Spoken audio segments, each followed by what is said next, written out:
Hey, what's up everybody? It's Johnface Moto back today with the video on cutting thin sheet goods, 4x8 or whatever size, and just the technique I use for cutting them. This technique works great. Trying to do it off like sawhorses with like 2x4s and trying to rig stuff up, it's a pain in the neck.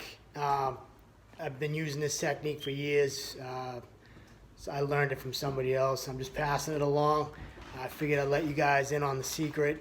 It's relatively cheap, and the way I do it is I just buy it's the styrofoam insulation board at Home Depot, Lowe's. I get like the 1-inch, is good enough. Get one 4x8 sheet, and you can make several cuts with one sheet, hundreds and hundreds of cuts, as long as you don't set your depth too deep. And then once that thing's trash, you just go get yourself another sheet.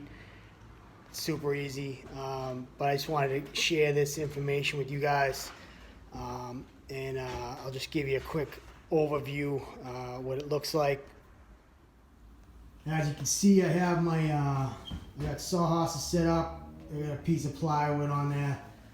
I just got pieces of this foam board, and this happens to be a few scrap pieces I'm using, but I usually have a full sheet I use, but this works just as good.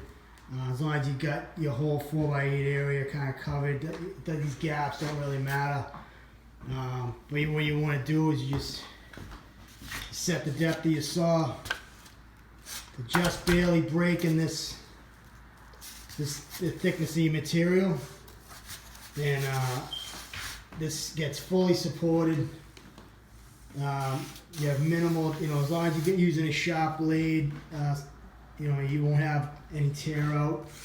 And if you are using like a thin something with the veneer on it that you don't want any tear out, this kind of remedies that too. If you do it upside down with the finished side on the bottom, if you're concerned about tear out, this stuff is just the cheapo handy board, so all the edges are going to be covered up anyway, so it doesn't really matter. It's still clean cut anyways.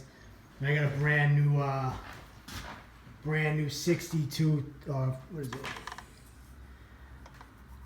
Yeah, 40 finished blade on the saw, so it's cutting like butter, nice and smooth. But yeah, that's pretty much it. Just use that. It just fully supports your work. It's not flopping around. But I figured I'd share this technique with you guys and pass it along to someone else. Alright, so that's today's video. If you can, share this with someone that could use the information. Give this video a like, and please subscribe to the channel if you haven't already. And I'll be seeing you guys on the next one. Be safe out there. Peace.